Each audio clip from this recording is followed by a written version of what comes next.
السلام علیکم ورحمۃ اللہ وبرکاتہ۔ بسم اللہ الرحمن الرحیم۔ میرے دوستو، امید ہے آپ سب خیریت سے ہوں گے۔ عربی سیکھنے کے لیے ہم کچھ گرامر پڑھیں گے۔ سبق نمبر 1، کلمہ اور اس کی اقسام۔ کلمہ زبان سے نکلنے والے ہر بامعنی لفظ کو کلمہ کہتے ہیں۔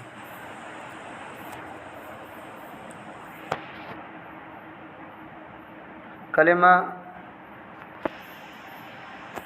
کی 3 اقسام ہیں: اسم، فعل اور حرف۔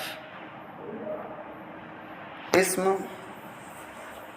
وہ کلمہ ہے جو کسی شخص یا چیز یا جگہ وغیرہ کا نام ہو یا صفت ہو۔ مثلاً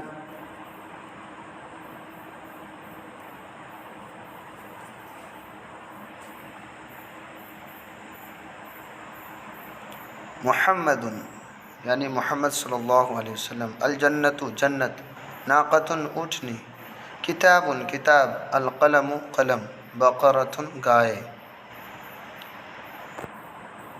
شاعر شاعر، فاسق گنہگار، مسلم مسلمان، کافر کافر، مکہ مکہ، الذباب مکھی۔